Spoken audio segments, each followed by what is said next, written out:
Shri Gurubhyo Namaha. Harihi Om. So, namaskaras to all. So, we are really delighted to present this topic.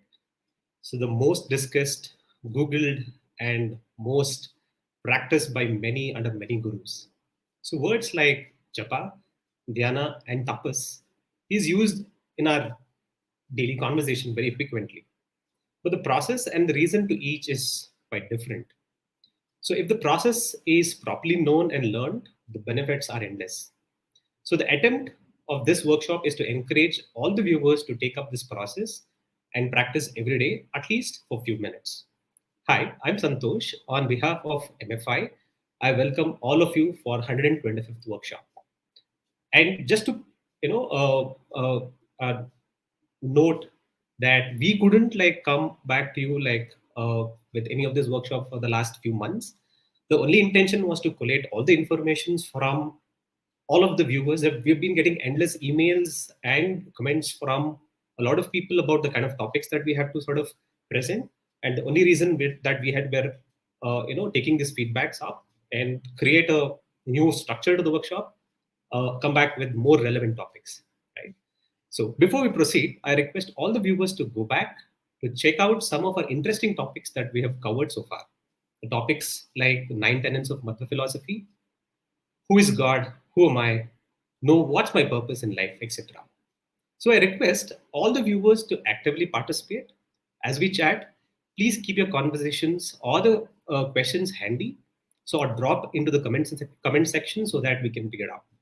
So let's begin the session by introducing our key speaker, who is Sunder Madakshira. Sunder is currently working at Resolve as the CEO and also has been mentored by well-known scholars like Shri Prabhanjanacharya, Shrikantacharya Bayari, and Srinidhi Acharya. So before we proceed, I just also want to set up a context for this session.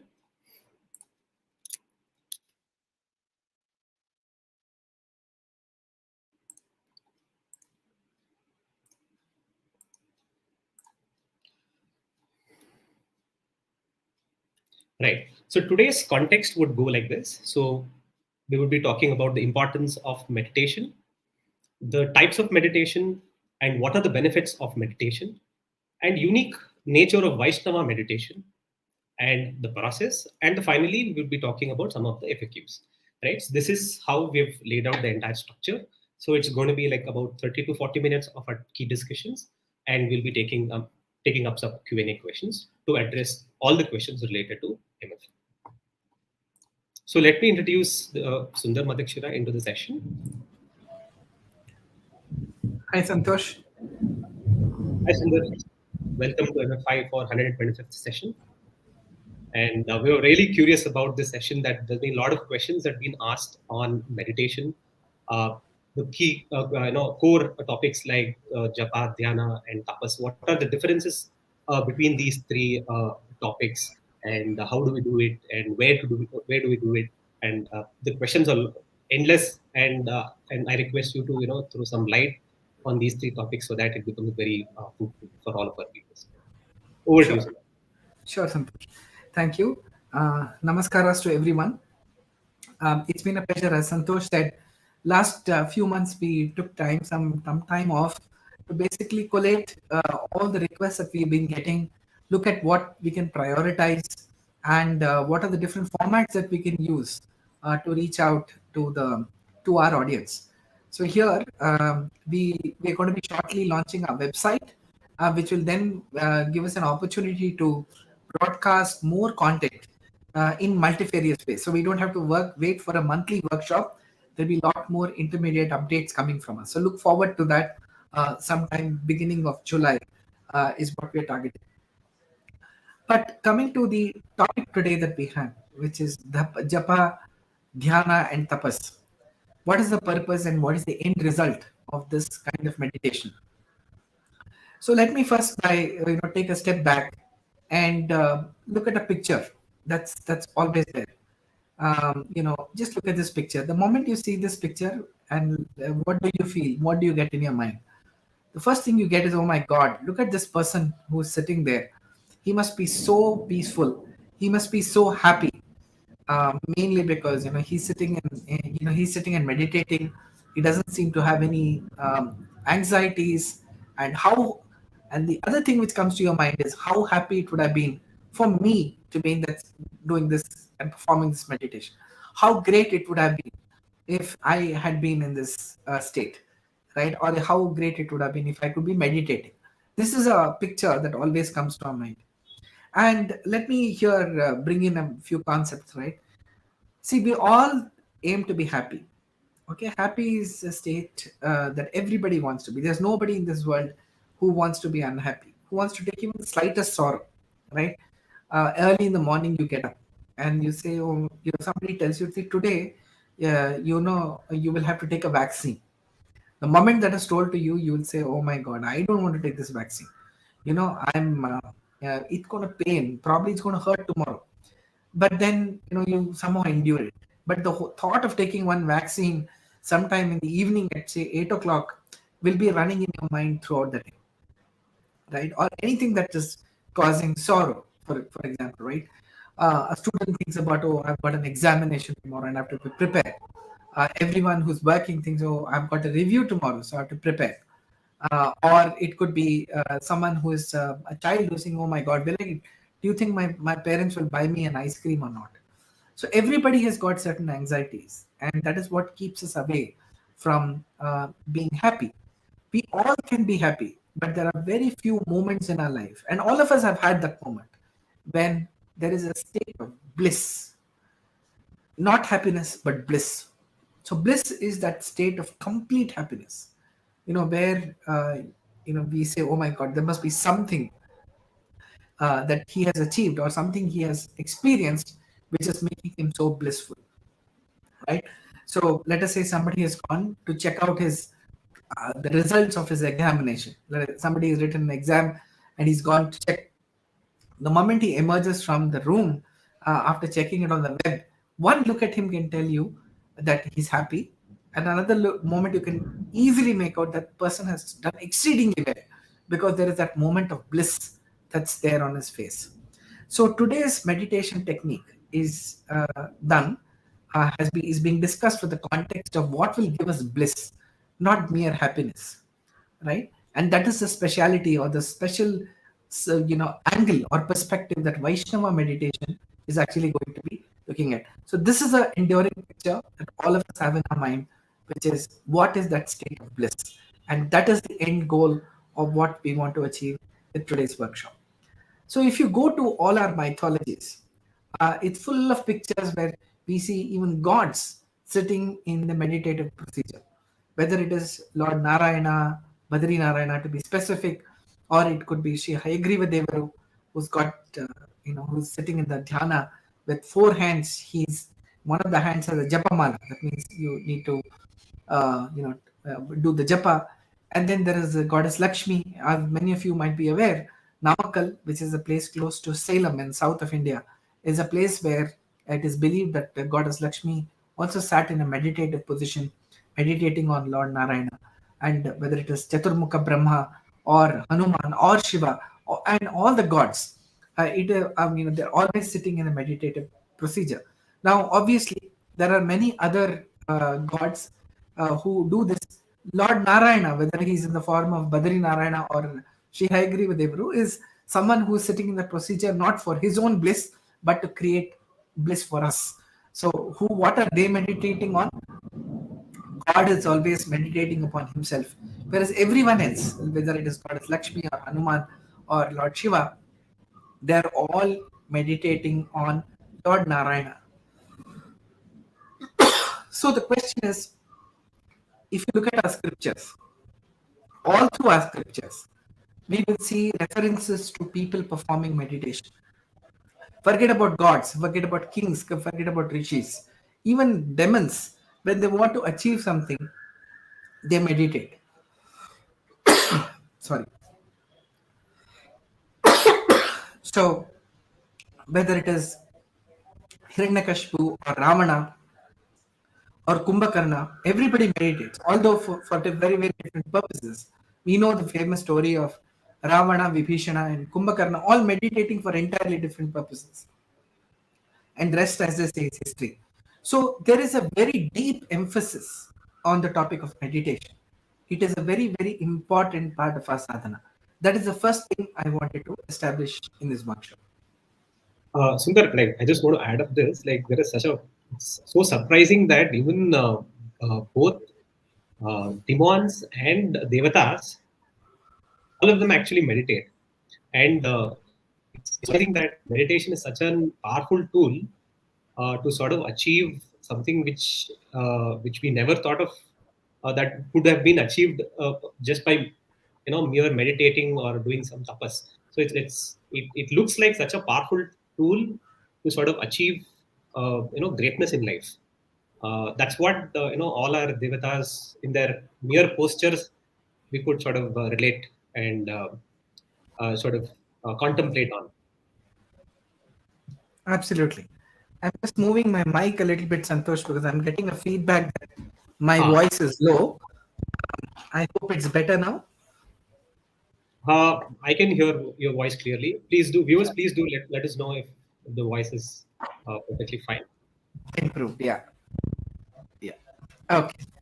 So let's move to the next stage of what we want to talk about, which is, when these are the pictures that we have.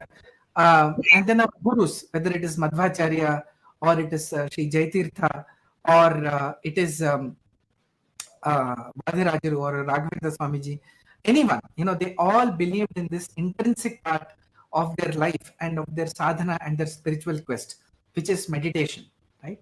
So with this, let's move into, why, we need this meditation. What is the importance of meditation, right? So if we just look at today's context, just remember today is a Sunday, right? And it could be any day you're watching this. Just remember, just try to recollect what happened since the morning and end of a day. What all happened? What all changed? What are the activities that happened around you? Each thing that is happening around us is creating a sense of disturbance, is creating a certain sense of anxiety in our mind. It is giving us something to think. So imagine if your brain or your mind was a body, like, and if the body is constantly working and not resting at all, then how will the body be? Imagine you're just running all the time, or walking all the time. Go walking for an hour is fine, but walking 24 hours a day, I don't think it's advisable. So, but the mind, unfortunately, very rarely does our mind come to a state of happiness or bliss. So therefore, Santosh, if you could bring up the slide, it is very important that we look at that context, that we have to take cognizance of the fact that there is a lot happening around us, and all that has an impact on our mind. But what our mind and body need are entirely different things. They need a state where they are not just draining the energy that they have, but gaining the energy that they have. So we need a recharge. Every mobile phone needs a recharge. So our body is no exception. Our body and mind also need a recharge. I'll give an example. Many of us have the habit of exercising. We go to a gym, or somebody might be taking a brisk walk, somebody might be going for a swim. It could be any of this. What happens in this period? When you go to a gym and actually exercise, your body seems to be losing energy. But after the exercise is over, all of us will agree that we feel more energetic than we did before, right? So like gymming is for our body, meditation is for our mind. Because even during that period, when you are actually exercising physically, your mind is still working. So we need 20 minutes a day to develop a very calm mind. And why do we need to have a calm mind? It's very simple. Everybody loves to talk to someone who's got a calm mind. All of you will agree with this. The day you see someone else, it could be a partner, it could be a friend, it could be a colleague, it could be a student, it could be a spouse, anybody who is not calm and who's agitated, who's full of anxiety. Does anybody like to talk to them? No. Because just being with such people actually creates a lot of negative vibes with us. Why? Because they're transferring their negative energy onto us because of their state of anxiety. So imagine if you are not calm, you'll never be able to perform at your best. The importance of meditation is very high when it comes to a spiritual quest, Because your spiritual quest by definition means it is something that takes you and connects you to God, who is not seen. We can't see God. So therefore, we have to realize the presence of God, feel his presence through an alternative mechanism. Just by opening your eyes, just by trying to feel God with your physical senses, we'll never be able to see God. Shastras are absolutely clear about it. So the only way to understand and feel God is to experience him in a spiritual way. And in that spiritual quest, meditation is the absolute, very absolute important thing. And the other thing, which I think Gita says beautifully, is that to develop someone, to develop oneself, one will need to be spiritually enlightened. Your own mind is your best friend, and your own mind is your worst enemy, right? Atmaivi Hatmano Bandhu, Atmaratmaiva Ripuratmana.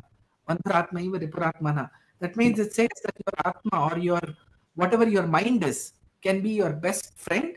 It can also be your biggest enemy because of its nature. So the only way to control this mind is through the process of meditation.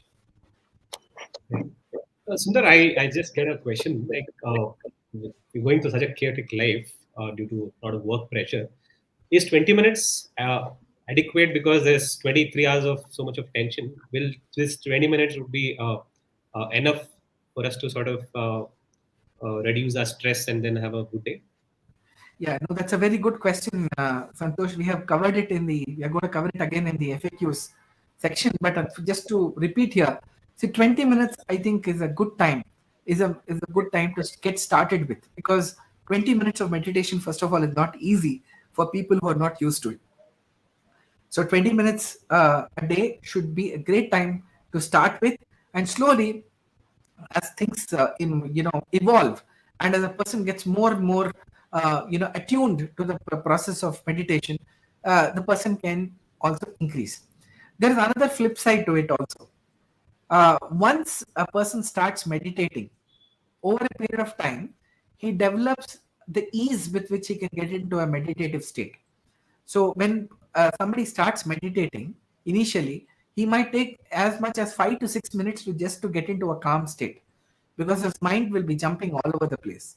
So let us assume that he does meditation for 20 minutes. 5 minutes are lost in that sense, like just getting getting the mind into a calm position itself, and then the process of meditation starts. But as one starts getting used to it, it will not take 5 minutes. It will take just 5 to 10 seconds for that person to get into that deep meditation state. And in 1 minute, actually, he would have got into a very, very deep meditation state. We have all seen Pejawar Swamiji, Shri Vishweshatirtharu, attend some of the public functions. Even in the middle of a public function, you could see him meditating and getting into that state very easily within a few moments. So I would say that 20 minutes is a good time to start. Right. But let us start slowly. Let's not jump into doing too much, because people may find it difficult. However, for some reason, if people can do it without struggle, and we'll come to the struggle part a little later, and that's a speciality of the Vaishnava way of meditating. If that person can come into it easily, fine. They can do it for 30 minutes, 40 minutes, or even 1 hour, or even beyond that, actually. Right. Yes. So this is what it is. So there are two types of meditation. Broadly, there are many types that one can classify on a lot of basis. One is mantrika, and the other one is amantrika. Mantrika means something where you are reciting a mantra. Some mantra, some word, or is being thought about, repeated, and contemplated about. Amantrika meditation means where you're not thinking about anything. It is about just keeping your mind blank, and also not meditating on any mantra. The Vaishnava meditation technique is strongly in favor of mantrika meditation and not amantrika meditation. Here we are not there to debate about which is better here. There are a lot of resources available on amantrika meditation, propagated by so many organizations. We are focusing on the mantrika meditation. And there we have these four broad classifications that are there. One is Japa. What is Japa? Japa means repetition.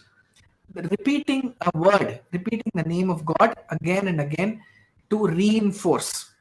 Right? So, for example, we say Gayatri Mantra Japa. That means we're reciting Gayatri Mantra. Or it could be reciting the name of God, which is Om Namo Narayanaya Om. So, you repeat that. Or Klim Krishnaya Namaha. Or Shri Ramaya Namaha. Or anything that you have been ordained with from a guru. Repeating that is called Japa. That means it's by repetition. It's, if you say it once, it's not Japa. So why do we do this japa? That means whatever we are talking about has to get internalized. All the process about internalization and doing it without any effort. So if you want something to be done without effort, what do? We just repeat it again and again, right? So who taught, for example, if you ask a child who is in fifth standard to tell the national anthem, they just say it very easily without any labor. Why? Because they've been taught every day about the national anthem since they were going to school, or probably even before. Many people have been taught the national anthem even before they go to a school. So japa means repetition of or alliteration of God's name. Tapa is more about contemplation, right? Tadhi tapaha, tadhi tapaha. It says that when when the process of creation started, and Lord Brahma was the first one to be born to Lord Narayana. That's why he's called Adya. That means he's the first creation of Lord Narayana. He came out and he saw this big black space and water everywhere. And he said, "Oh my God, what is this?" He asked Lord Narayana. And Lord Narayana told him, Tadhi tapaha, tadhi tapaha. That means think. Tapaha means alochana, means thinking, contemplate. So contemplate and you will get the answer. I will not tell you the answer. However, we all know that Lord Brahma got the answer not by contemplating all by himself, but by the grace of God. So there are many things that we get, the inspiration that we get during a meditation process is coming to us from a higher source. That is why, think about somebody like Sri Raghavendra Swami. All of us know what a great scholar he is. How did he get a scholarship? Don't you think that scholarship is something which is absolutely divine, and it's not a human effort at all to be able to write those granthas with such simplification? Similarly, with Sri Jaitirtharu or Vadirajaru, Vyasarayaru, they have all attained this through the grace of God. And how did they get the grace of God? By connecting to, to God through the Dhyana process. And that process of contemplation is called Tapas. So Japa is alliteration, Tapas is about contemplation. With the third one, which is Dhyana, which is focused thinking on something with a conscious effort. So here again, these are definitions taken from different granthas. This one is from Bhagavata, which is Dhyana and Samadhi, where Bhagavata Tatparnyaya, which is Sri Madhvacharya's commentary on Bhagavata, clearly differentiates between all these things. So Dhyana is focused thinking on something with putting an effort. Now, why do we talk about conscious effort? Is whenever we are sitting and thinking about thing, what is the first thing that we experience? Our minds keep straying away to something else. So we have to make a very conscious effort to bring it back into the area of focus. That is called dhyana. Whereas samadhi is the ultimate, which is effortless focusing on any object of your desire. So, for example, you want to think about God. People who are used to this dhyana will very easily go into the state of samadhi, which is natural. So these are the different stages of mantrika meditation. That means in all these cases, you are picking up a word and contemplating on it and repeating it and internalizing it to the extent that moving into that state becomes very, very, very effortless. So when they describe, if you read the biography of Sri Raghavendra Swamiji or many other great saints, it is all mentioned that they could get into the state of bliss, to this state of samadhi very, very easily. Of course, there are many other types of samadhi, Santosh. I don't. They're very technical topics, and Right. we don't have to get into it right now. Like asampragnata samadhi and everything, which is the highest state where a person virtually loses connection with the external world, and is only able to see the God within him and nothing else. He has no consciousness of anything. Even days pass by, but his body and his soul have completely disconnected from the rest of the world. It is just focus on God. So that is the types of meditation that are there. Sundar, I have a question here. Like, while you said tapaha requires to sort of contemplate, you need to have the background of shastras, and that's Yes. how all the philosophers and saints have done. But in our 20 minutes kind of a dhyana that we do we require any kind of background to shastras to sort of even do that tapa and dhyana? Is that required? Correct. Yes. So the thing is, the process of studies obviously is not planned for this in these 20 minutes. So if you look at the process which we are going to talk about, it all starts with studies. So putting something in your mind to start contemplating on is very important, right? That also answers another question: how long should one meditate? He should contemplate as long as he's got all these thoughts in his mind, and then he's contemplating on something. If that contemplation stops or he's run out of topics, he should stop that meditation, because otherwise it's like the mind is running without anything to chew on, and that is the state which makes the mind very dull. So, very you bring up a very important question, which is that before we start the process of meditation, the study of Shastra should also be Yeah. started in parallel. Ideally, it should be done in, it becomes a bit like a question of which is more important, whether it is the seed or the plant which came first. But I think both have to start together, and it's not my just my thought. This is the process which Shastras also talk about. And one more thing, Santosh, that I would like to bring out here, the shlokas that we are talking about and we are quoting here are all in the context of Gnanarjana. That means actually attaining knowledge. So, Right. therefore, as a step towards attaining that knowledge and having the vision of God or Bhagavad Sakshatkara, that is what is these processes are mandated. So clearly you're laying it out that there can't be no dhyana or tapas without something to contemplate on. So just mere closing my eyes and having visuals is not dhyana or tapas. Instead, have a topic which you can sort of mentally chew and sort of have a clarity on it. Is what we call as dhyana and tapa. Is that right? Absolutely, absolutely, absolutely. Oh, Okay. So, what are the benefits? Of course, there are a lot of benefits. First thing, as I said, was this brings to us uh, this state of tushti or the state of bliss, which is very, very, very important. In our entire day, if we are lucky, on any given day, we will have the state of bliss, which lasts for a few moments, and then it takes away. That is for an ordinary, common, ordinary man. But for a person who is spiritually enlightened and who wants to be on the path of seeking and who is constantly meditating, this topic of tushti actually comes more often. So imagine you are in that tushti state for say 5 to 6 minutes. Imagine that can go up to 10 minutes. Imagine that can go up to 15 minutes. Imagine that going up to say an hour, 2 hours, probably the whole day, right? That if one wants to get into that state, without being in doing meditation all the time. That's the thing. That when you're trying to do meditation, it has to happen naturally. And when the process of meditation has ended, that should have that tushti or ananda or bliss in your mind all the time, even when you're not in the process of meditation, because one cannot meditate all the time. There are moments when the person is not doing meditation. Even during that period, that glow should be there within you. So what is that benefit? The ultimate benefit is that you will be in a state of perennial happiness. Now one can turn around and say, okay, happiness, so what? And what about my body? Even our body is completely dependent on our state of mind. The moment the mind is happy, it secretes the happy hormones, as they are called. Your body gets more energized. Your body is able to digest food easily.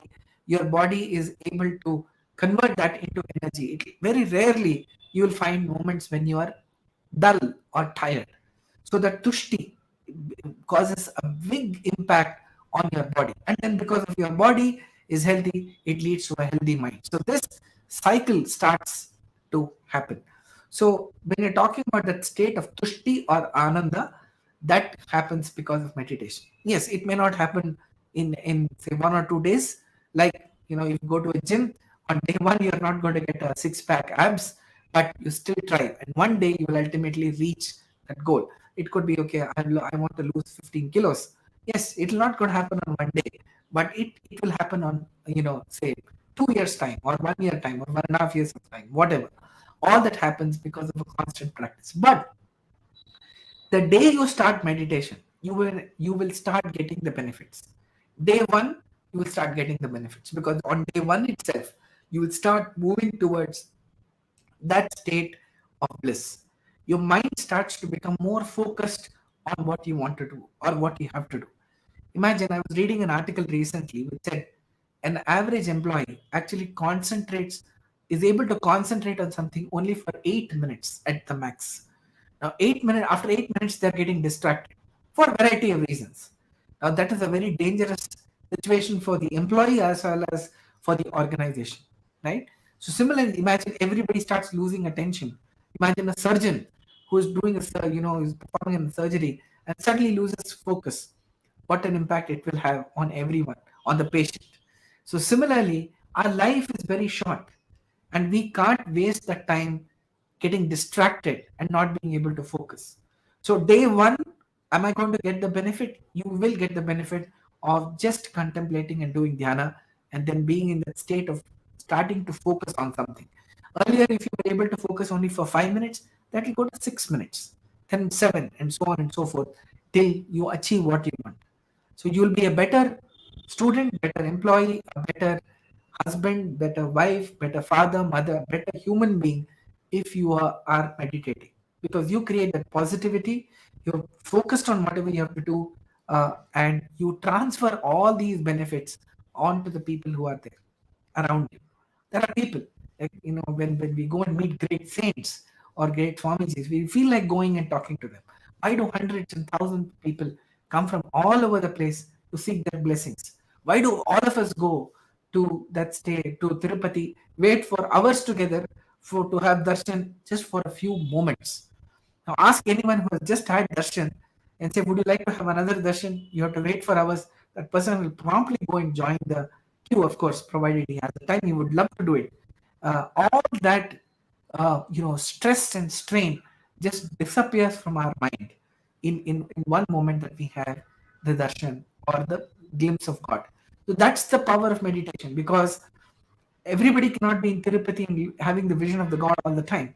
But wherever that person is, if he wants to have the vision of God, then he has to do the dhyana, and which ultimately will take him to that state. Um, I'm seeing some questions come. Sanjay, you are absolutely right. It's Dhruva, whom I was referring to.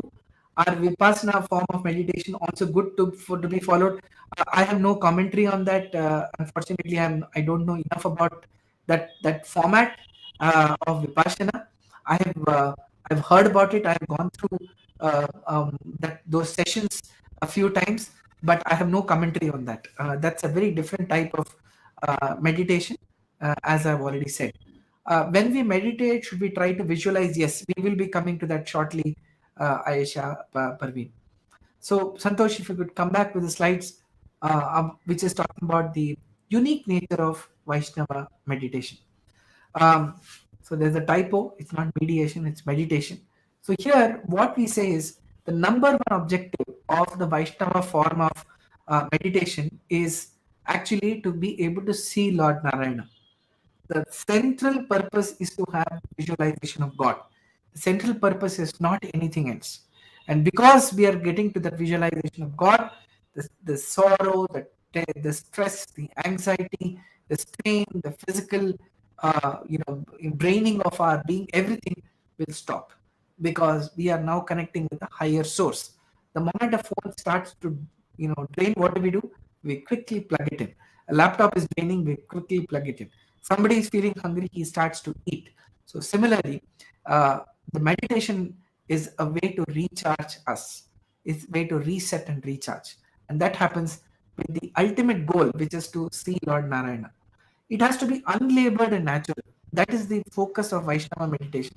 It is not something that one has to put in a lot of effort over a period of time. Yes, initially it might be a little difficult to keep your concentration going or recite the name without getting distracted. And the best part is Bhagavata, which is one of the granthas that we have referred to when we were preparing for this session, is very, very empathetic to that feeling. So God is not saying that you should at all cost, even if it's difficult for you, do this and torture yourself. No, if you are not able to do it, you have to withdraw, take a step back, and then start again. And that's what we do. You go to a gym first day, after 20 minutes, your hands and legs and everything start aching, right? And you say, "Oh my God, I don't know why I even came and started this." But then over a period of time, we get used to it.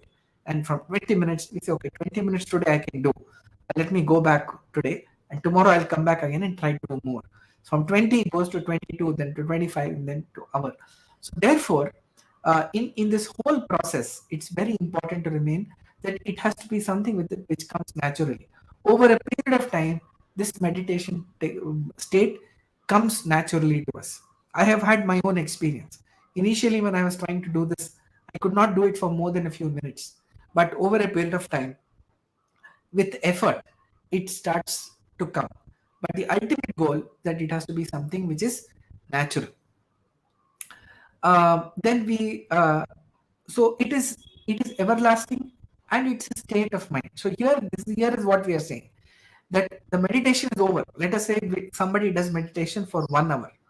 After that too, he should be in that state of mind of bliss. That should not go away, right? So it should be something which is very, very important, and something that lasts even after you have completed the meditation.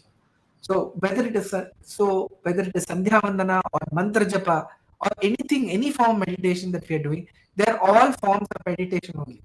So I've heard many people who say, "I do the Sandhya Vandana. I don't have time for Sandhya Vandana because I have to do meditation." It's a funny thing, because Sandhya Vandana is the most ordained form of meditation. So we should not treat this as something which is different. It is a part of that. So these are all parts of meditation only. It is not that we have to do something separately. So if you are already doing Sandhya Vandana, please continue to do that, because that itself is meditation. So here there is a question that Uddhava, who is, as we know, is Krishna's friend, he asks, what should I do to attain your grace? What should I do to attain your, to be able to see you?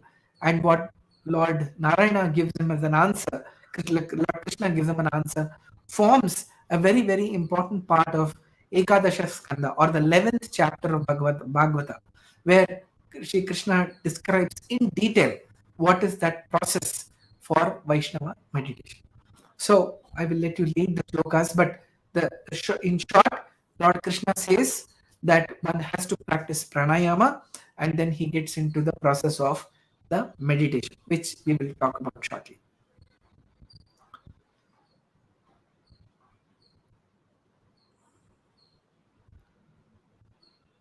Yeah. So, Santosh, any questions, any thoughts before we go into the meditation process?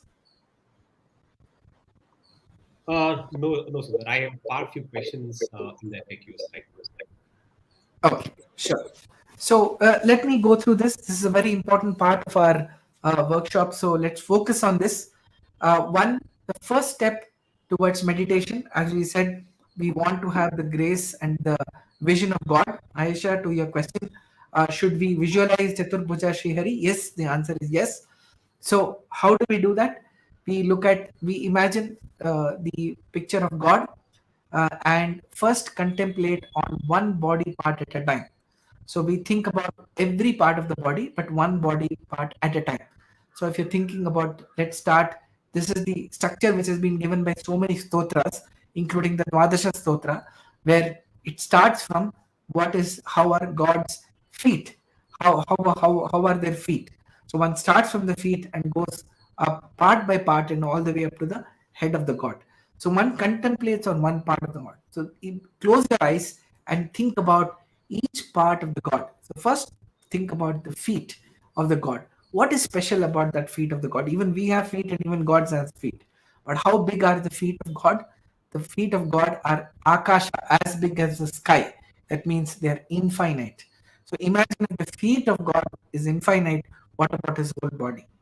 And it is the same feet on which all the gods come and do namaskara. Everyone, without exception, will do namaskara. So, how great or how precious should those feet be? God has got 2 feet, right? And each foot gives us one blessing. One gives the blessing of happiness, the other one gives the happiness of knowledge, right? And all these are mentioned in detail in our scriptures. And then that's how you contemplate on the feet, and then you move part by part. So after you have started to contemplate on each part of the body, you stabilize the mind on that part. This is the process that has been told in Bhagavata. Start with contemplating on one part of the body, then stabilize the mind on that part that you have chosen. Then, after that has stabilized, it should move to effort stabilization of mind on each part. So when you start thinking about the feet, the mind will start going all over the place.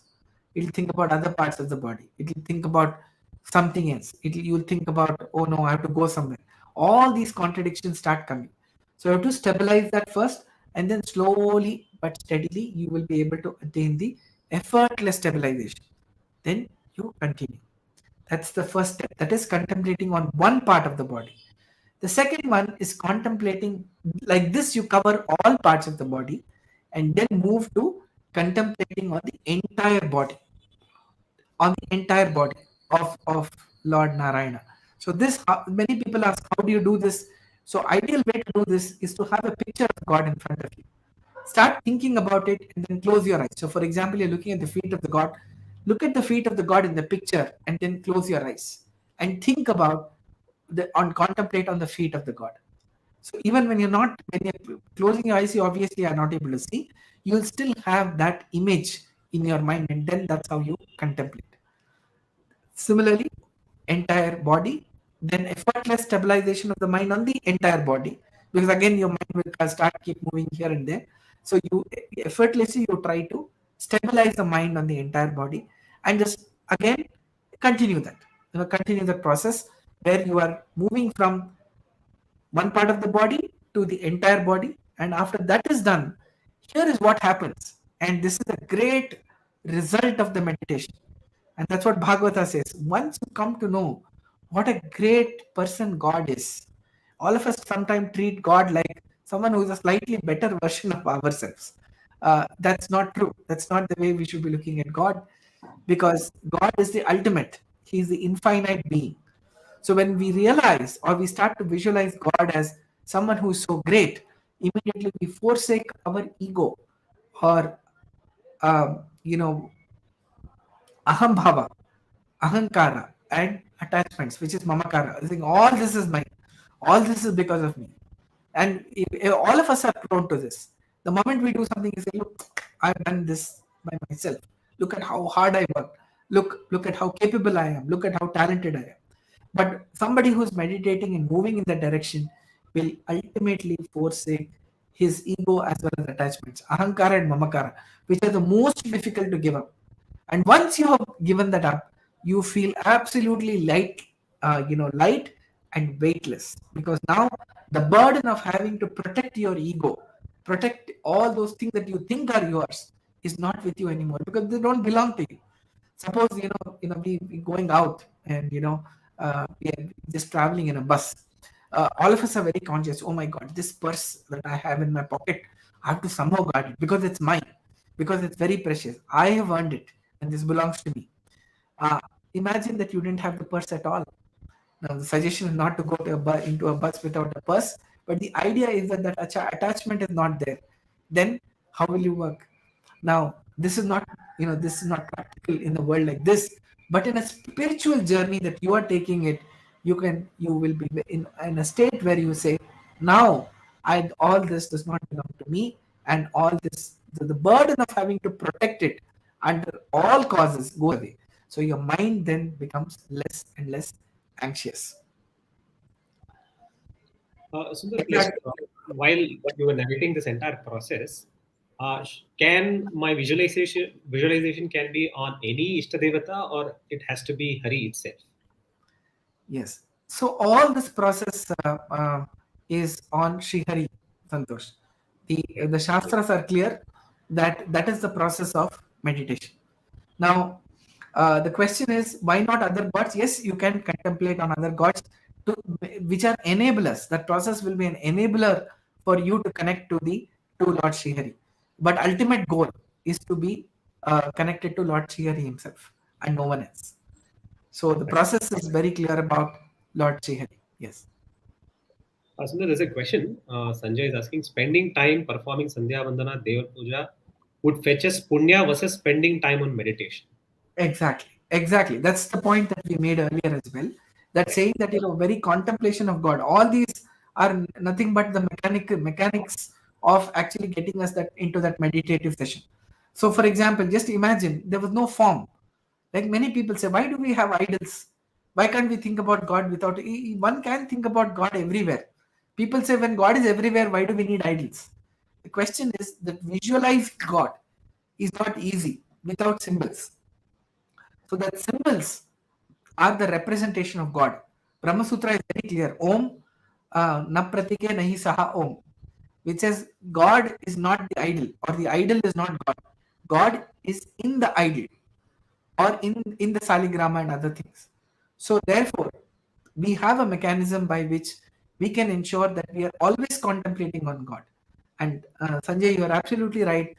Performing the Sandhya Vandana and their puja are the best form of meditation. That's why I don't differentiate between the two. They are the same. We are just reiterating those processes. Sundar, in that case, can we say it's a refined, the most refined version of puja? Because we do Sandhya Vandana, we do Saligram puja, and all the other kind of physically oriented activities. This is a mental puja that we do. And is this the highest form of puja? Absolutely, because what happens when you're doing this meditation and doing the Sandhya Vandana, or when we're doing the Devar Puja, it forms very naturally to us. The Yeah, the contemplation of God happens very easily for over a period of time, and then there is no difference between any of these activities. yeah. One can get into that state very easily. Yes. Because in Hinduism there is a lot of stress given to idol worship, and we take a lot of pride in doing all the idol worship, and which is absolutely perfectly fine. But somewhere the mental puja is also something which is of highest importance, is what you want to stress upon.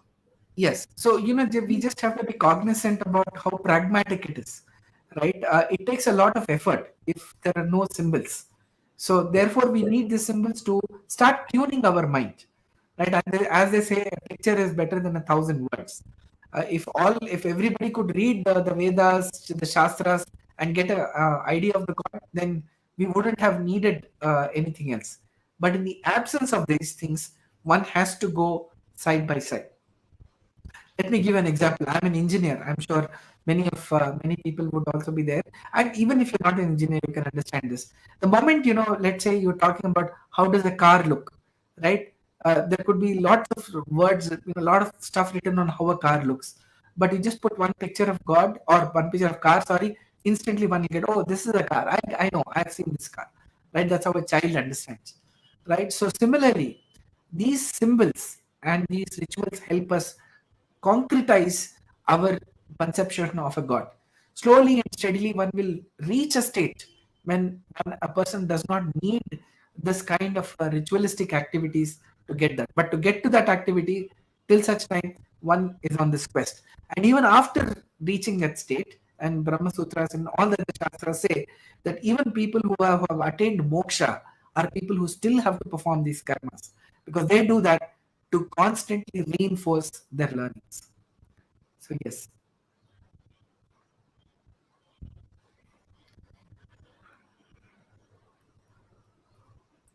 yeah. So this is what it is. Yes, so Ayesha Parveen is right. When we see him, his beauty gives us bliss to us, gives us bliss. Absolutely, that is the ultimate aim. In fact, this is the shloka which Lord Krishna himself says in Bhagavata. And meditation without focusing on Sri Hari, non-religious meditation, more fashionable. Redirecting these mendicants, is it possible at all? No, Anjali, we will not get into any of those objectives in this workshop or anywhere outside, because I think we have got these lessons from the ultimate sources. Bhagavata, Ramayana, Mahabharata, Brahma Sutras have been there since eternity. These are time tested, proven, thought over by several people, right?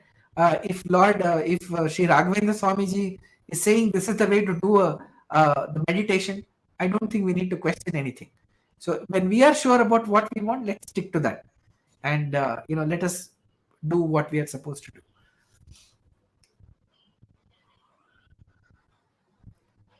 Yeah, Santosh, we are not able to hear you. Sorry, Sundar, I was on mute. Let's get into the FAQs of meditation. So, what are the metrics for a successful meditation? So, when do we feel that we've really meditated? Yes, so I think that's a very good question. So there are two metrics broadly, right? One is a final metric, which we have already defined, which is to be able to have the divine vision of Lord. When God is there in our mind, very clearly we are able to see God with closed eyes. That is when we say that the meditation has been successful. That's the ultimate goal. Now we are not sure whether we are going to attain that in 1 day, 2 days, 3 days, 4 days, years, decades, centuries, or even probably even many births. So we need to have some intermediate milestones, right? And it's very important for everybody to know this, that day one, it may not be what we want. Day two also may not be it, but each day will be a better day, right? So meditation, when we do something like this, you can see it. You can meditate for 10 minutes on any day, and many of you, I'm sure, are already doing it. When we say it's meditation, because if today is better than yesterday, then you are making a positive progress, right? So one can have milestones. So for example, today I meditated for 10 minutes, and out of which 5 to 6 minutes I was able to really focus. Now I did tomorrow I will do it for 10 minutes. 7 minutes for I could focus. Similarly, 8 minutes, similarly 9 minutes, all 10 minutes I was able to focus. Now these are milestones that we should put for ourselves. But let us say we sometimes it might happen that we might take a step back. We might fall down. Our metric might come down. So instead of when we are doing 10 minutes, first day we could focus on 5 minutes. Next day we could focus on only 4 minutes. We need not get worried. Lord Krishna himself has said that don't get worried if such a thing were to happen. You got to get back your focus and then go on to the next topic that is there. Right? So the next uh, day of meditation. Next day you need to work harder, and then that 6 minutes will become 7 minutes, and so on. Once you reach 10 minutes, you have to think whether you have to go to 15 minutes and whether you will be able to do it. So it has to be a gradual progress. It will be a gradual progress, and one should not lose patience. That's very important. Sometimes we get very angry with ourselves, and our mind plays all kinds of games with us. So one should know when our mind is playing a game with us, and be one step ahead of our mind and tell our mind that sorry, you were trying to be over smart, but I have caught you, and I've caught you guilty. So don't try to uh, be over smart with me. Let's stick to it. So one has to be patient. This will take some time, but again, if you look at the end result, Santosh, of this is that state of bliss. I think it is worth waiting. Right. Sundar, I have slightly a different question from Radhika Shetty. She's asking, sir, I come across few questions saying, why do you have to please God? Why do you have to follow such rituals?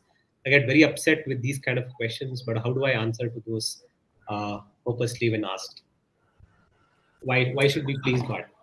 So we need not please God. So I think the conception many people have is that all these rituals are done so that God feels very pleased, and he's someone who probably needs them, right? It is not that. Whenever these rituals are done, it helps us connect with God, right? See, if just imagine this to, I would like to say this to Radhika Shetty ji.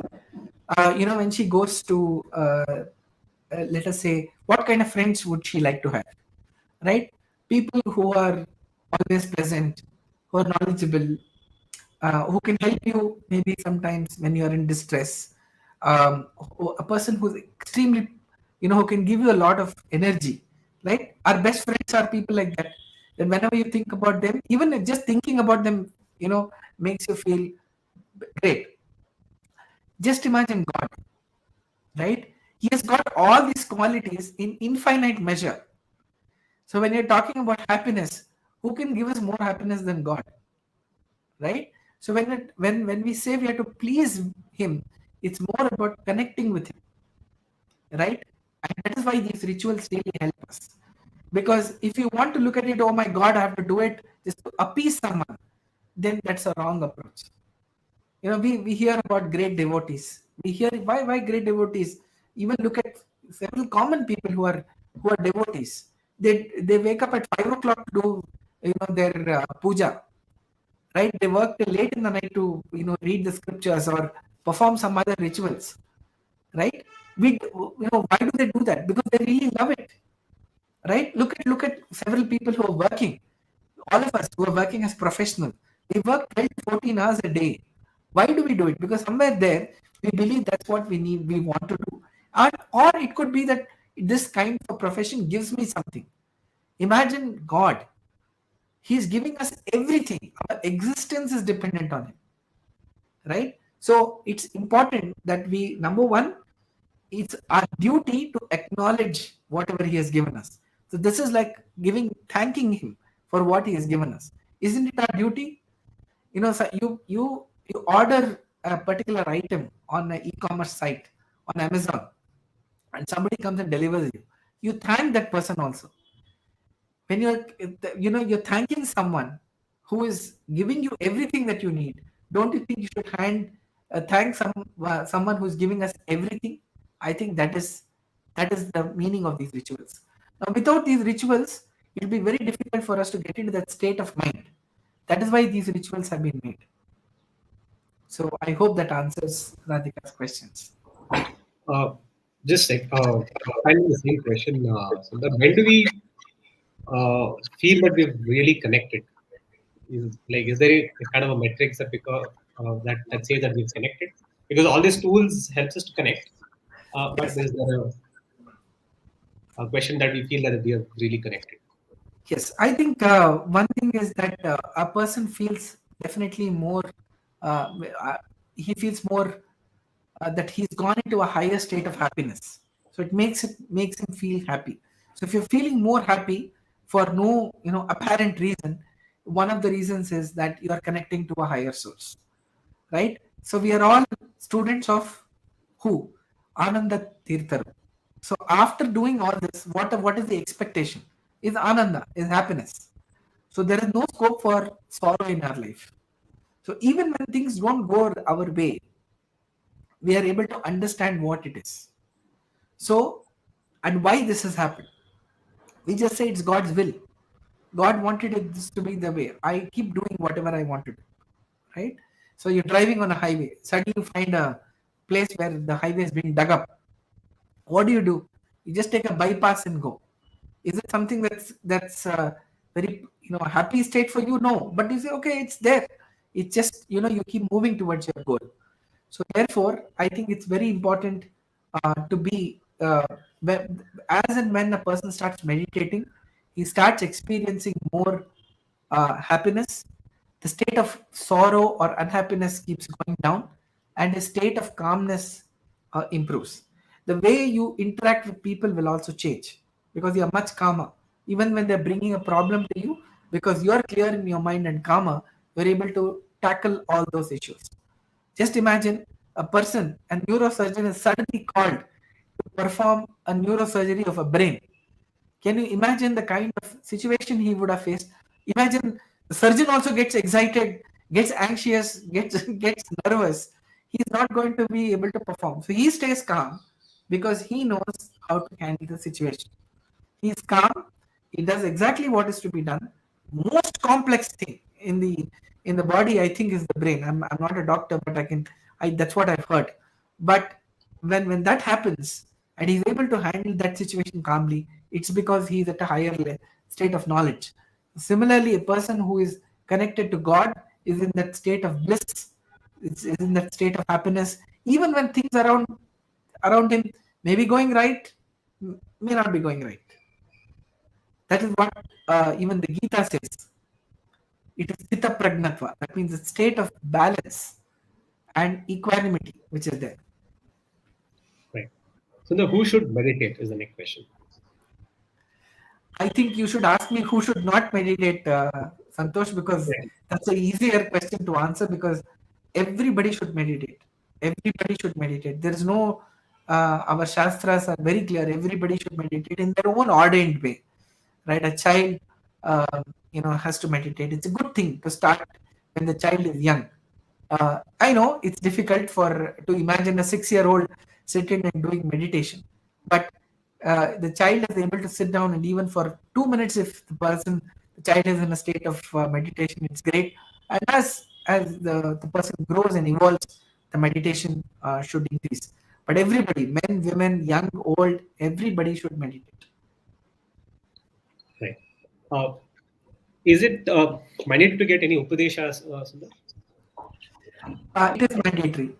If somebody is repeating the name of God and doing japa, it is mandatory to get that upadesha from a teacher, from an ordained guru. Why? Because this is something that we'll be doing it over and over again. The right pronunciation. And somebody who has got siddhi, for example, the prime minister of the country is sworn in as the prime minister by someone. Correct? The election commissioner cannot swear in the prime minister. He has only declared that so and so has won the election. Somebody has to be, has to take oath. So this upadesha is a bit like taking the oath, saying from that time onwards, he's learnt it, he's committed to doing it, and he will do it properly. So it at a very basic level, you learn the basic pronunciation of the words and understand how it has to be recited by someone who has done it over and over again. Why do we go to an ordained guru? Because that person has done it many times before, right? And that is very important. So it could be a Swamiji, it could be a learned scholar. You can take the Upadesha from them, but Upadesha is very, very important. Right. Sundar, any place, preferred place for meditation? Yes, the Shastras again says, the Brahma Sutras clearly say Parvatagre, Nadi Tire, etc. That means go to a calm place. But they actually mention that go to the banks of a river or go to do it on a top of a hill. But now, since all that would not be possible for a lot of people, what would be good is to start at some place which is very, very calm. And which is free of any kind of sound or smell as much as possible. One cannot leave, forsake everything and go somewhere else. Some part of the home, one will have to search and get to the best. But I think it's important over a period of time. This place will not be a constraint because a person can get into that state anywhere and everywhere. So it is important till such time he gets into that meditative state to do it in a place which is very calm and which gives them a lot of happiness. So interesting thing is, like while the Bhagavata and Brahma Sutras have talked a lot about the place and how should that be done, it can be. It also says that do it at any place where you feel comfortable. So I think that is the guide. So there are places which give us comfort. There are some places which do not give us comfort. Right. Sundar, we also have this guided and non-guided kind of meditation. Can we use some kind of audio tapes, audio recorded audios to guide us? Is that okay? Yeah, initially some people find it difficult because they feel that they're getting distracted. So, for example, there are recordings available about how to do certain meditation. One can definitely use it. There's nothing against it. But idea over a period of time is to make it so natural that you don't need it. But in the beginning, yes, some people, many of us have struggled. So it's better to have this kind of guided meditation. Earlier, when I started in my own quest, this was not available, unfortunately. But now I understand a lot of these are available. Only thing, it has to be from an authorized source. It has to be something which is describing the process in the ordained way. Otherwise, one will pick up a wrong process and repeat it over and over again, because nobody has told him that this is wrong. Right. Uh, can I meditate alone, or can I also meditate in groups? I think both will work, but if you do it in groups, it adds to the positivity. Because what really happens is, when people sit together and meditate, there is a positive environment and aura which is created, right? So therefore, for example, you would have seen a lot of people congregating in a temple and chanting together. The vibration it generates is much more than what each of them can do singly, right? So again, that is because it's a collective. That's why synergy, spiritual synergy, that comes in. But it's not always possible to meditate in a group, because we all live in fairly small families. It may not be possible, but if it can be, definitely one can do it. The family can sit and meditate together. For example, the father can be performing Sandhya Vandana, the wife could be doing her own japa, the child could be doing what he or she is supposed to do. So group is possible, but it's a challenge. If you can do it, I would suggest that they do it in a group. But if it's not, don't regret. Uh, Take up the meditation alone. Right.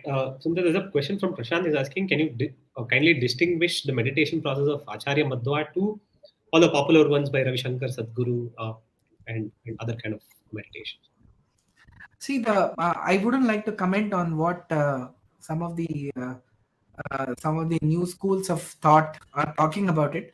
We can here definitely talk about what distinguishes this is ultimately a few things. One is that when Sri Madhvacharya talks about it, it is coming from a Guru Parampara, which is there all the way from Sri Vedavyasa. So Madhvacharya did not invent a new process of meditation, right? He didn't need a branding tool in order to say this is my form of meditation. He never said this is my. He just said this is the meditation technique which has been ordained in Bhagavata or Bhagavad Gita or any other place, right? So it is something which is time tested, which has stood which has stood the trials and travails of time, and it is something which has been proven over and over again.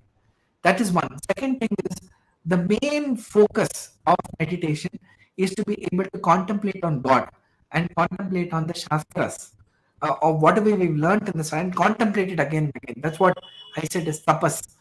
And that thing about how it should be done and what is the end goal, in my view, are very different from what others are propagating. As I said, I'm not someone who will want to comment on other forms of meditation, but the reason I take up this meditation, this form of meditation, is because it has stood the test of time, and it has been proven over and over again and mentioned in our scriptures. Right. Sundar, can I play This music? Sure. it's like this. Let us say you go. Sorry to cut you.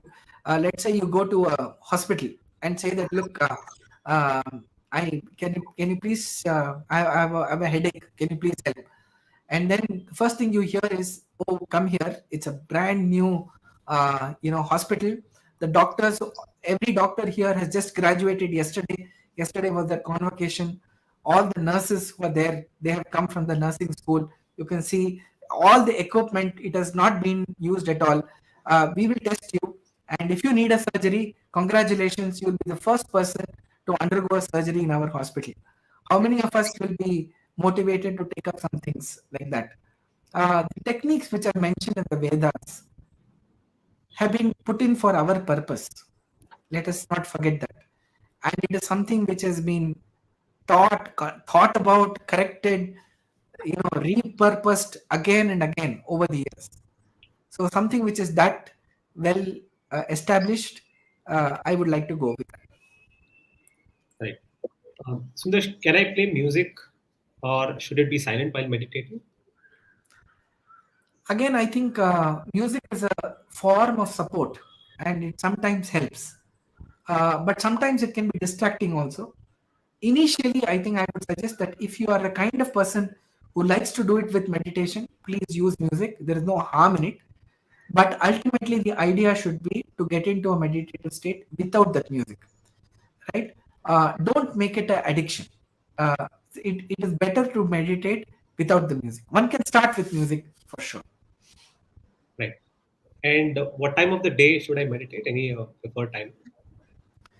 See, for any of these activities, early mornings are always the best time. And this needs no further elaboration because early morning when we wake up, we are all the physical stress which is there in our body has gone away. So it's great to do that at that time also. Uh, b- Early morning in an empty stomach, immediately after waking up, one needs to take a bath and then start the Sandhya Vandanam or whatever meditation process. That is the best. In fact, our Shastras say that one should meditate as soon as one wakes up because the moment one wakes up, he is in that state of complete rest. So don't lose the time because you get out of the bed and start moving around, already your mind will have got activated. So sit on the bed, do a meditation for a few moments, then get down. And we at one of the future workshops we will talk about what is the perfect routine in today's world. So Srimad Acharya has written the book called what is the entire thing which is talking about what are the rituals that we have to follow throughout the day. Sadachara Smriti. So we will take that and address that in one of our workshops. We have done it earlier also once. So uh, early mornings preferable, and try to do it before eating something because the moment the food goes into the stomach, all the blood rushes to the moment and focusing on something that becomes difficult.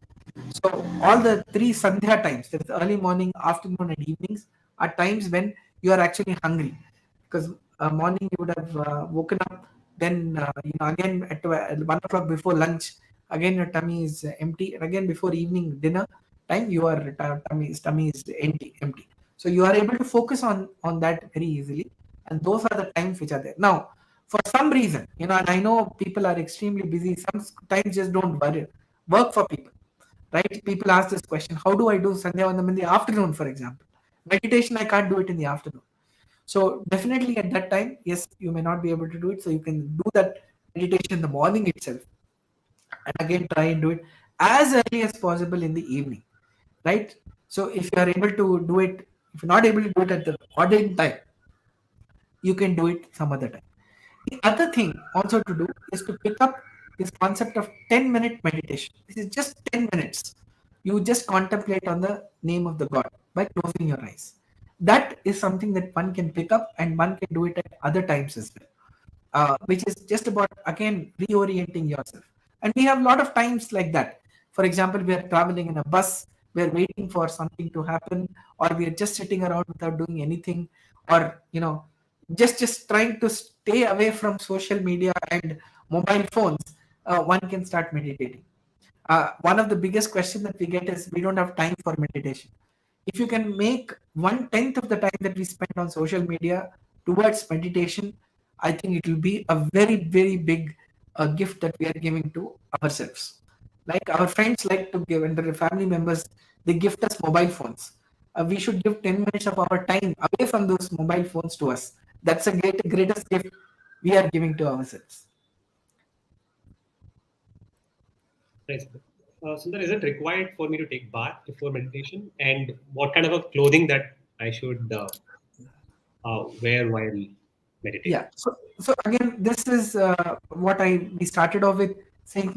As soon as one gets up in the sitting in the bed itself, he needs to meditate for a few moments and then get off the bed because it also helps your mind to tune into the day.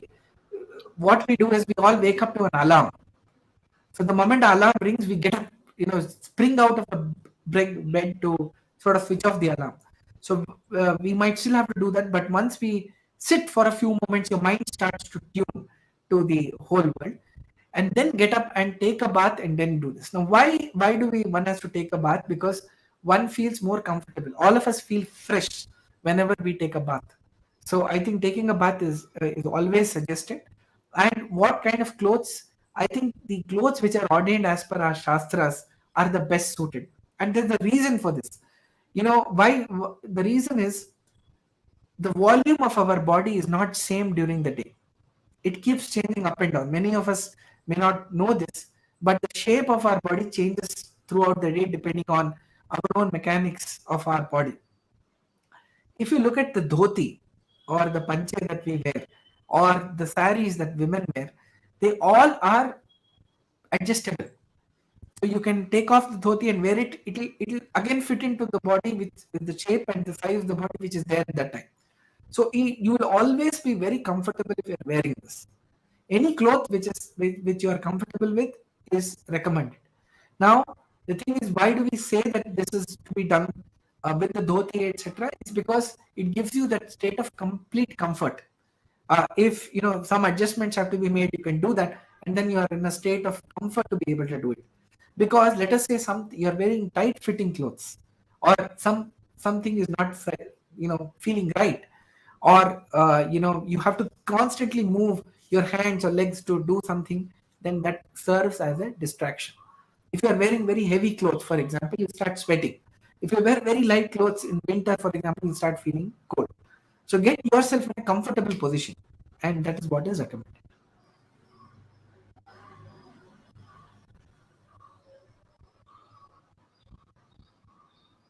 Yeah.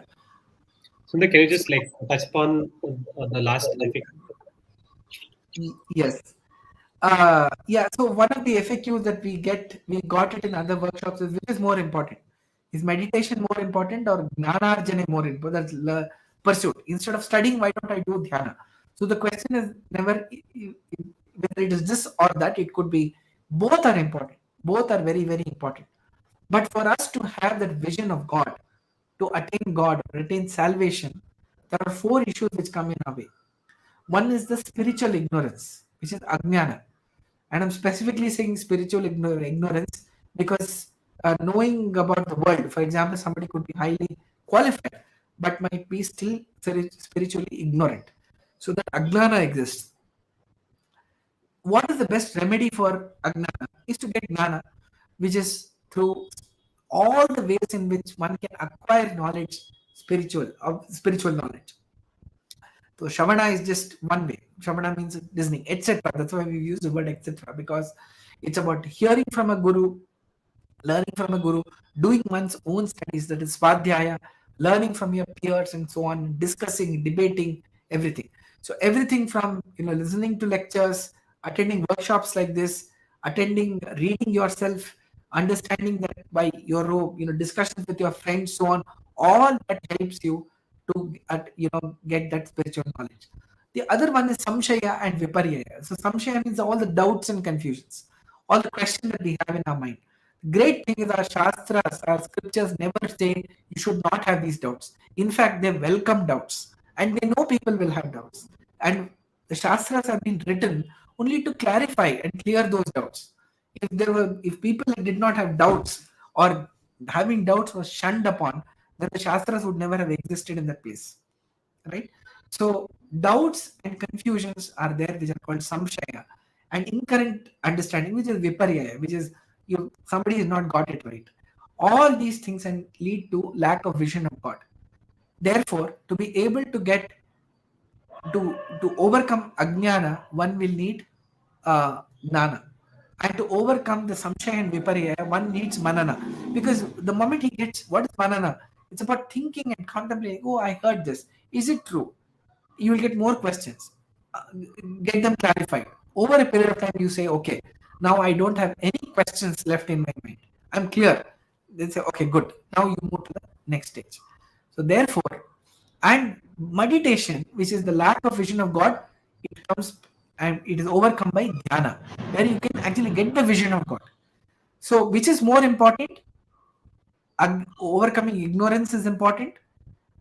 Overcoming doubts and confusions and incorrect understanding is important, which is shamana and manana, which will then qualify you to take up the meditation process. So it is not an and or a or question. It is a continuous process, and at some stage, we will all have the vision of God, and that is what the Brahma Sutra, which is quoted on top, actually talks about. Right. Sundar, involuntarily, we are also saying that to have a best impact of meditation is to know Shastras, clear those doors, and then meditate on those, vakyas of the Shastras. Correct. Exactly. Exactly. Right.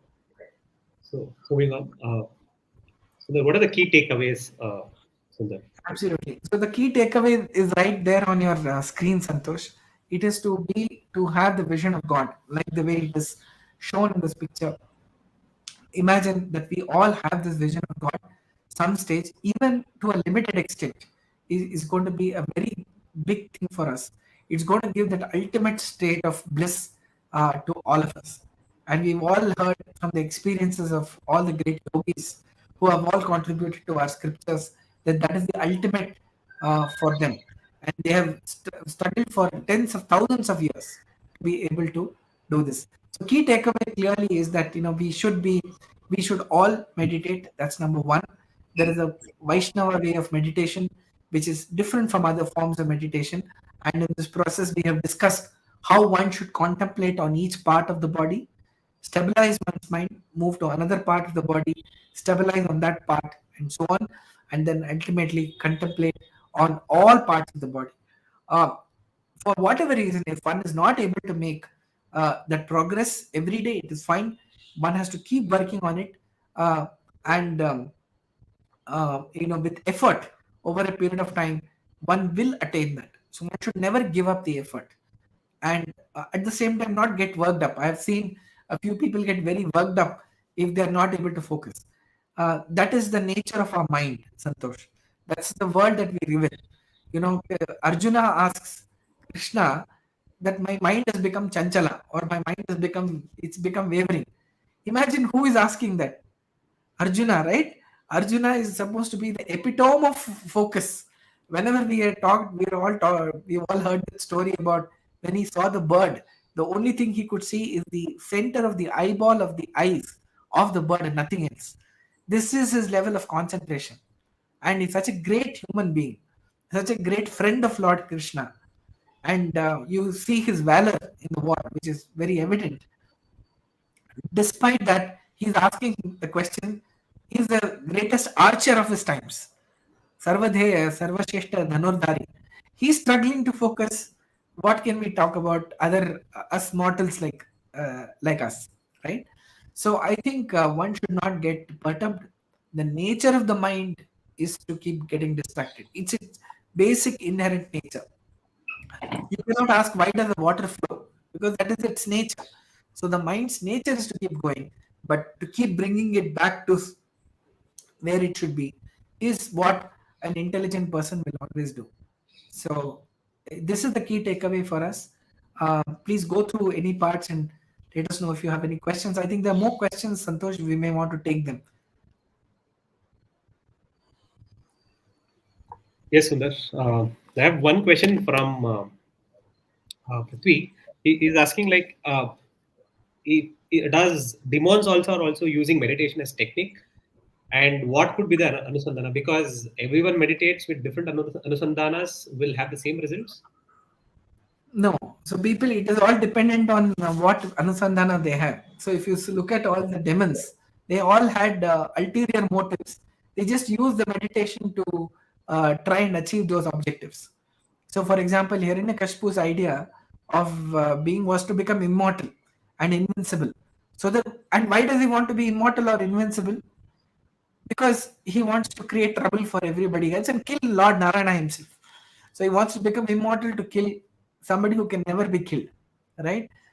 Look at the classic, dilemma. Look at the three brothers, Ravana, Vibhishana, and Kumbhakarna. Ravana wanted first asked Lord Brahma, "I want to be immortal," right? And Brahma says, "No, it's not possible. I can't give you that. You'll have to ask for something else." And he asks for something else, and that's over. Kumbhakarna comes next, and because of his brilliant mind, he just asked to be able to sleep eternally. Right? Sometimes we get a feeling: how can somebody meditate for tens of thousands of years and ask a boon that I want to sleep? Not a surprise. Many people who are on to take drugs to go to sleep, They're doing exactly that. Imagine paying somebody tens of thousands and lakhs of rupees just to sleep. That's all they are going to get at the end.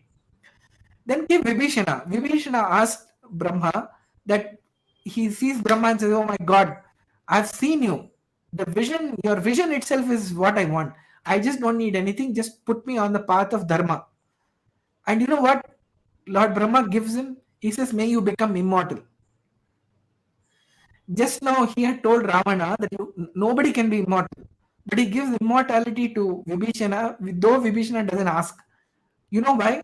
Because he says that if somebody is following dharma so well and says, "Give me dharma, I want to be a dharma, I always want to be bound by dharma, and I want to do things which are only dharma," he'll make a great king. And how long do you want such a king to be there? Forever. That's why you want him to be immortal. So demons also do it. Everybody else also do it. The phala, the end fruit is purely is a product of what a person has desire and what's the anusandhana he has. Uh, Sundar, like, can you kindly distinguish between attention, focus, and concentration? Not too much of a difference. The thing is, focus is clearly on one object. Whenever you talk about focus, it is all about one single thing. Not too much of a difference. Right. I would request all the viewers, like, if you have any further questions, please drop in the comment section. So we'll take up these questions as quickly as possible and answer them. Right. So moving on, Sundar, I'll just talk about our next schedule that we have for this entire year. So these are kind of topics that we have put up. So these kind of other questions that we have received from multiple channels like emails and from the social medias, and then we've come up with these topics. Today's topic was a bit about Japa, Dhyana, and Tapas, and will be subsequent sessions would be on decoding Vedas. We'll be talking about Aham Brahmasmi, Karma Yoga, Jnana Yoga, some of the 5 intriguing questions of Mahabharata, Ramayana, and we'll be running a series on Raghavendra Swami's unique insights on Bhagavad Gita on Karma Yoga, Jnana Yoga, and Bhakti Yoga. Uh, and there'll be an open house sessions that we've planned where it will be a live interaction session where viewers can join and ask questions. That will be an interesting sessions that we have lined up. A session on Upanishads where we'll be talking about the essence of Veda. And on 18th, we'll be talking on December 18th, we'll be talking about sadhana. How do we like sort of what is the ideal way to do sadhanas and the process and the procedures to that? And then learning the Madhva Shastras. So, what are the process? How do we learn Madhva Shastra in a systematic way, as per the Shastras has told us to? And then through Shastras, what can we prove? What is the system of proof in the Indian philosophy, which is that we'll be discussing about? And then glories of Vishnu Sahasranama. We have already spoken about Vishnu Sahasranama as well in our previous in the sessions, but we want to bring back because Vishnu Sahasranama is one Stotra Raja is what it has been considered as. Again, we'll be talking about the glories of Vishnu Sahasranama, and then followed by a few topics on workshops on Yathis, Vadiraja Swamigalu, and then Vyasaraja, and then Jayatirtha. We will be talking about their lives and works. This is the kind of annual calendar that we've put up, and we've taken these topics from different sources, and then we've come up with this calendar. And then the way forward, so we'll how we've designed the entire structure to this workshops is one of is the live session that we are doing it today, which is the 45 minutes to 1 hour kind of a session that we have. And then we have a 10 to 12 minutes kind of a video where we'll be uploading these videos in our channels. The viewers can actually access these videos, comment, come back to us with a lot of questions that you have on those kind of topics that we touch upon. And then we have a very short videos, will be more of a direct kind of topics where we'll be talking about between 3 to 5 minutes kind of a video. And then we have this Vaita series, Bhagavad Gita series, Upanishad series, Mahabharata series, and meditation series, which will be sort of clubbed somewhere in the sessions that I have just spoken about, will be touched upon. And then a request to all our participants, please suggest questions. If you have any other topics that we have spoken about, if you have any other questions to be spoken of, do you want any changes in this kind of topics, please do write into us. How do we better our sessions? Any kind of questions regarding to our workshops, please do write into us. We'll be really happy to pick up those questions and then better our processes. And then if anyone wants to become a volunteer to MFI, please do write into us at madhvacharya numerical 4 youth at gmail.com. Also, you can follow us on other social media channels like Facebook, LinkedIn, Instagram, and Twitter. The handle is Madhvacharya for Youth. You can follow us on any of the social media, like, comment, or subscribe, and do share these videos to people that you think is relevant, so that it really helps in better our content. Right. The next workshop that we have is on Sunday, which is on 8th May, which is on decoding Vedas through Brahma Sutras. We'll be keeping Brahma Sutra as base and then decode Vedas. And because since Vedas are quite a complex kind of a subject, Brahma Sutras makes it quite convenient, uh, uh, makes it more simpler to sort of decode Vedas. So that will be on Sunday, 8th of May. Please block your calendars accordingly, so that we could more number of audience can reach out to these kind of workshops, and it helps us to it helps us to make this channel much bigger, so that we have wider base, reaches to more audience, and make this session more fruitful. Yeah, Santosh, I have just a few more points, if you permit me. Sure. One is that there is a question which says that which is being asked, which is, why do you think? And it's a very interesting question. Why do you think there hasn't been a universal acceptance of how to meditate in a country like Bharat? Rather, different ideologies that confuse one to stay. You're right, and it's a very fair observation, Prashant Rao. That this is what is the case. Um, Now, why does this happen in the first place? Is because people have different purposes for meditating, right? The different ideologies are all taking or all in different directions. So, for example, the Advaita interpretation of meditation is that when one has the vision of God, the vision will be that he and God have become one. The vision will be that he will have become Aikya. The person becomes one with God, which is not the Dvaita purpose at all. They say that when the vision happens, he will come to know that God and he are completely different, which is what I just mentioned. How does one overcome Ahankara and Mamakara? If I'm going to become one with God, then Ahankara and Mamakara will not go, it will increase. So far, I was thinking I was a great human being, but now I know I'm God. That is the Advaita interpretation. And similarly, there are many other forms of interpretation as well. I wouldn't like to comment on other forms. So, but just to answer your question, why are they coming from? They're coming from different ideologies. They're all parallel schools of thought. One can examine for himself and do and perform whatever suits him. Let us not look at these things as debates and conflicts. Instead, look at them as different schools of thought. And one can examine and one should examine each form of philosophy before us taking up the question. Right. The other question which has come from Sanjeev is that can you prioritize learning Madhva philosophy workshop first? So great thing, Sanjay. We have already done one workshop some time back on the topic of learning the Madhva Shastra. You can it's available on the same YouTube channel, Madhvacharya for the Youth. You can look it up. We have given you we have put in certain questions that are there, some topics we've addressed, not in the amount of detail that is there, that probably we will want to do, which we want to cover in the subsequent workshop. But an overview is available there. You can have a look at it. If there are any questions, please feel free to write to us. Yeah, Santosh, you had a question that you were highlighting. Uh, so this is a question from Sunny. It's an out of topic. He's asking, where do we get Anuvyakhyana and Mayavada Khandana and Sarvamoola Grantha in English and Hindi? There aren't any translation of these granthas specifically that he's asking for in English, as I know. But all these books, if he's referring to Hindi as Devanagari script, they are all available. They are all published by Purna Pragna Samshodhana Mandira and Srimad Uttaradi Mata and Palimar Mata.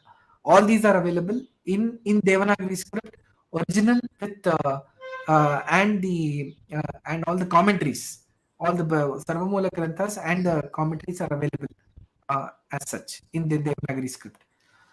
For a concise way of understanding Anuvyakyana, it is BNK Dr. BNK Sharma has written a lovely book in English, which is on Nyaya Sudha, which is Tirtha's commentary on Anuvyakyana. So that's available, just that it is written in a very scholastic style and may not lend itself to being studied in English. But my humble request to everyone on this call is that all the granthas that Sunny just mentioned, all of them have to be learned through the Patha format or regular classroom format. It lends itself beautifully. It might take more time, but it's like planting a mango tree. It grows, it takes 10 years to grow, but once it grows, you will get the sweetest mangoes. And that's something that's really worth waiting for. And every day is one step towards that. So I would strongly urge all of you. These Shastra Pathas are being conducted by many organizations. So I would ask you to go online. All this is available right at the comfort of your home. You can time it, you can study it, you can attend it later also. So right now, as we are speaking, our Guru, Dr. Yasankara Prabhanjanacharya, conducts a daily lesson, daily Patha, Shastra Patha on Anuvyakyana itself, which is what is Srimad Nyaya Sudha. So if you are interested, please join that class. And for 20-25 minutes, he will talk about Anuvyakyana. Thank you so much, Sundar. You have any final points to add? No, Santosh, I think we have overshot by good 40 minutes. Thanks to all the people for their patience, not only in this workshop, for also having waited for a few months. We took some time to go back to the drawing board and come up with this topic. None of this is etched in stone. This is our plan. But if you have any inputs on which are the topics that you would like us to speak, we'd be very, very happy to get in the topic, prepare. We need some time maybe for certain topics. But if you have any topic in mind, please do write into us. That's all I have to say. Thanks, Santosh. Thanks to you for conducting this session very well, and I hope it adds some value to all our viewers. Thank you, and look forward to the next workshop very soon. Thank you, Sundar. Thanks for your time. To all the viewers, because this is a recorded session, please do add your comments. If you have any questions, please do write into us, our email to us. We will be definitely taking up these questions and writing back to you. Thank you so much. We've taken a lot of more time. But I request all of the viewers to join to our next session. Until then, thank you, Sundar, and thank you all. Namaste.